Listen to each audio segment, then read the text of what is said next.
یہ خدا کے پلان میں تھا، خاص اور خاص کر کے کوئٹہ کا میرا کوئی اس سال میں مزید آنے کا پلان نہیں تھا۔ 6 مہینے پہلے، پتہ نہیں کتنے مہینے پہلے آئے تھے ہم۔ اس ٹائم بھی صبح ہوئی تھی عبادت اور شام کو عشاء ہوئی تھی یہاں پہ، تو آپ سے نہیں تھے مل سکے۔ اور پھر اب اگلے سال کا بھی مشکل لگ رہا تھا، لیکن ایسا خداوند کا کرنا ہوا کہ ایک پاسٹرز کانفرنس ہوئی ہے جس میں خدا مجھے لایا اور ہم نے وہاں پر خدا کے جتنے کوئٹہ کے خادمین تھے سب کو یونٹی کے لیے ابھارا۔ ابھی 5 سے 7 بجے ادھر تھے ہم، تو ساتھ ہی یہ میٹنگ میں پلان ہو گئی کہ چلو 7 بجے وہ ختم ہوگی تو ادھر کر لیں گے۔ تو یہ دیکھیں نا خداوند کے پلان کیسے عجیب ہوتے ہیں، یہ اس کے پلان میں تھا۔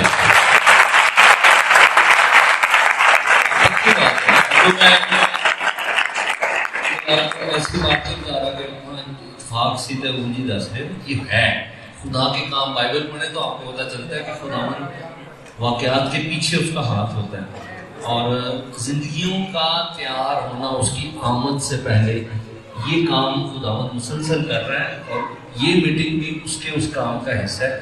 آپ خدا کی نظر میں قیمتی ہیں، خداوند آپ کو کھونا نہیں چاہتا، خداوند آپ کو مس نہیں کرنا چاہتا، کہ وہ یہ نہیں چاہتا کہ وہ دوبارہ آئے اور وہ جو سفید جامے پہنے ہوئے ورشپ کر رہی ہوگی بھیڑ، اس میں آپ نہ ہونا، خداوند یہ نہیں چاہتا۔ میں آپ کو چاہتا ہوں کہ کلام کی طرف ذرا ایک لمحے کے لیے توجہ کریں گے۔ زبور 148 ہے، خداوند تو ہماری رہنمائی کر اور ہمیں سکھا، یسوع کے نام میں آمین۔ یہاں پر خدا کا بندہ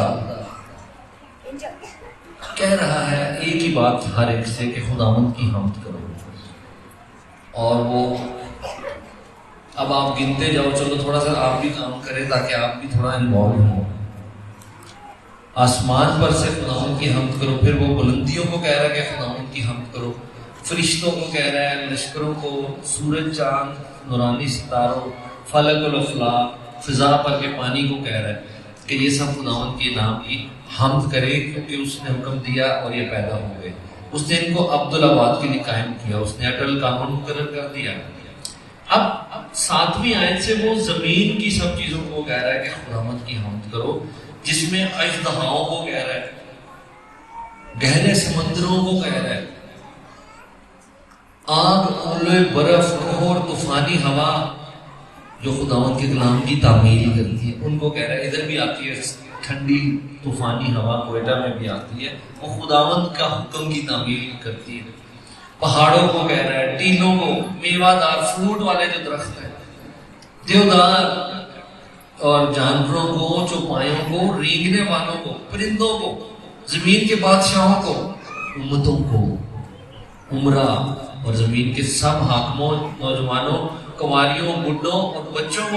یہ لمبی لسٹ ہے، گھر جا کے گنتی کرنا کہ کتنی چیزیں بنتی ہیں۔ ان کو وہ کہہ رہا ہے خداوند کے نام کی حمد کرو، یہ سب خداوند کے نام کی حمد کریں، کیونکہ صرف اسی کا نام اونچا ہے، صرف اسی کا نام ممتاز ہے۔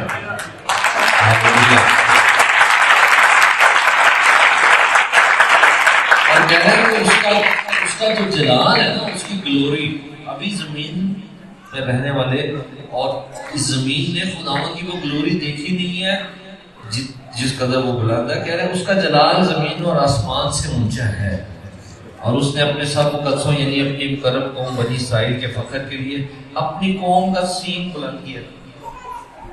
میں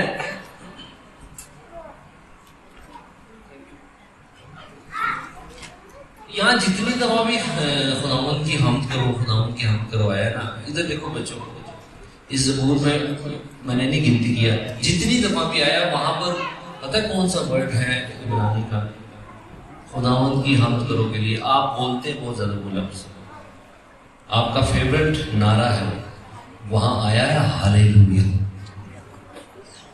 یہ سب سے پہلے داؤد نبی کو خداوند نے لفظ دیا تھا حمد کے لیے۔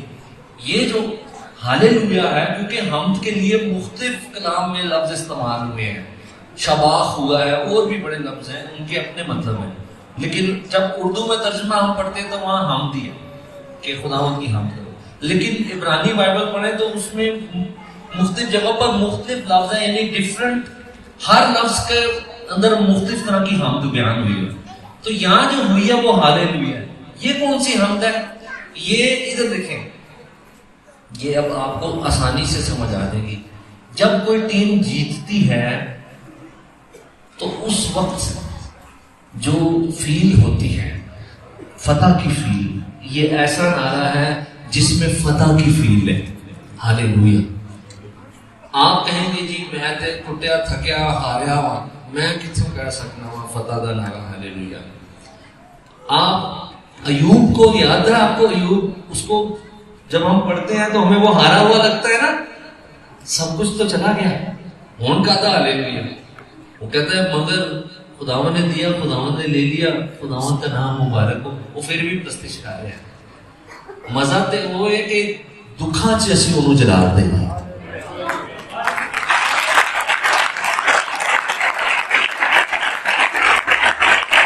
آپ کے موسم رہتا, ویسے آج کافی گرمی تھی لیکن زیادہ تر ٹھنڈک ہوتی کوئٹہ میں.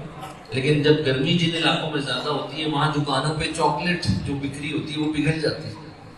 چاکلیٹ والے ہم گرستار نہ بنے کہ خداوند اے سی لگے گا کہ ہاللویا, نہیں تے میں تے ہاریا, میں تے مریا, میں تے ٹوٹیا, میں تے نہیں پرستش نہیں ہو رہی, پسینے آ رہے ہیں, میں نہیں کر سکتا پرستش. خداوند تیری بجلی واپس لے کے آ تو پھر ہی کرا گا. خدا کے کلام میں پولوس اور سیلاس خداوند کے دو بندے خداوند کی گائیڈنس میں ایک علاقے میں جاتے ہیں. پہلے دو جگہوں پہ جانا چاہتے ہیں, پاک روح میں کہتا ہے نہیں جانا.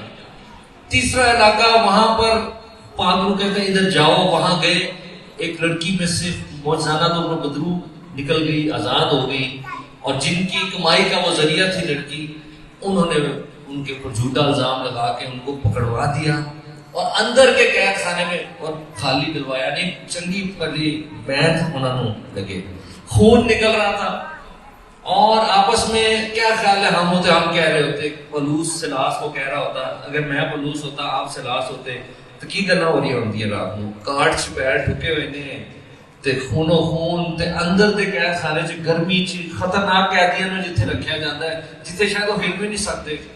کی منظر ہوئے گا وہ چ ساڈا کی ہونا سی آپس چ. تینوں ہی بہتا شوق سی اتنے آن کا, تینوں ہی بہتی منادی چڑھی ہوئی سی. وہ کیا رات قرآن کیا کلام میں لکھا ہے, کیا وہ یہ باتیں کر رہے تھے بچوں؟ ادھر دیکھیں بچوں, خدا کے دو بندے خداوند کا کلام سنانے گئے, ان کو پکڑ کے انہوں نے مارا اور جیل میں ڈال دیا. اور اتنی گرمی تھی, پسینے آ رہے ہوں گے, بہت ان کو درد ہو رہی تھی, پاؤں ان کے انہوں نے ٹھونک دیے کہ وہ کاٹ میں. اب بتاؤ اتنی درد ہو رہی ہو, گرمی ہو, تو کیا آپ پرستش کرو گے؟ یس, یہ تو ہونے بجلی گئی ہے تو کئی نے شاید سوچا ہوگا کہ یار اٹھی ہونے تو ہیں اے تو بڑے ٹائم نہ خدا نے کلام دے دیتا پھر تے.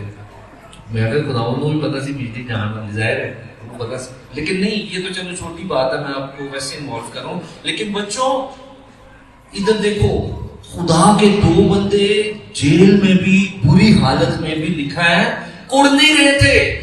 وہ ایک دوسرے کو یہ نہیں کہہ رہے تھے تیری وجہ سے ہوا ہے, تیری وجہ سے ہوا ہے. ہاں خداوند ہم نہیں پرستش کر سکتے, پہلے ہمیں یہاں سے نکال پھر ایسی کریں گے, یہ نہیں لکھا ہے. آدھی رات کے وقت پولوس اور سیلاس دعا کر رہے تھے اور حمد کے گیت گا رہے تھے. ہاللویا.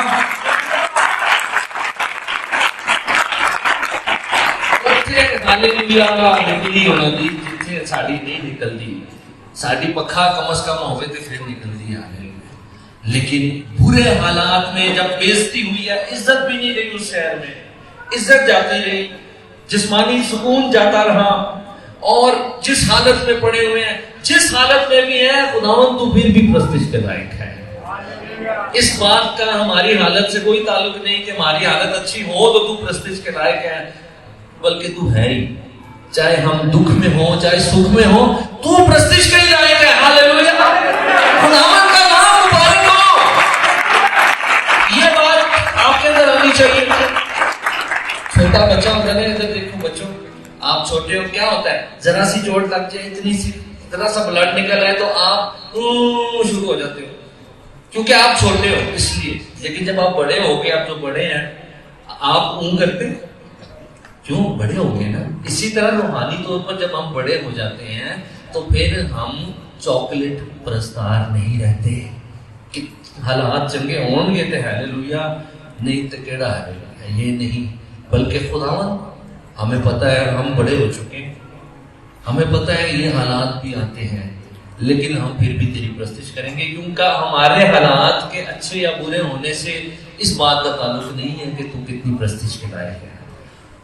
جان دینے تک بھی وفادار ہے تو میں تجھے زندگی کا تاج دوں گا. ہاللیلویا. کئی کہہ رہے ہوں گے بھائی جی تھوڑے گیت سننا آئے ساتھ اسی کلام کھول کے بیٹھ گئے، لیکن کلام کام کرتا ہے. سب کہیں کلام کام کرتا ہے. آپ کے زندگی کلام میں وہ جڑا تو پچھلی باری جڑا بھی آیا ہوئے گا انہوں جڑا بھی مزہ آیا ہوئے گا نا پرستش کے دوران بھی، وہ بھی پرستش نال نال کلام جڑا سن رہے ہونے گیتاں دے اندر تے گیتاں دے دوران کام وہ کلام ہی کر رہے ہوتا ہے.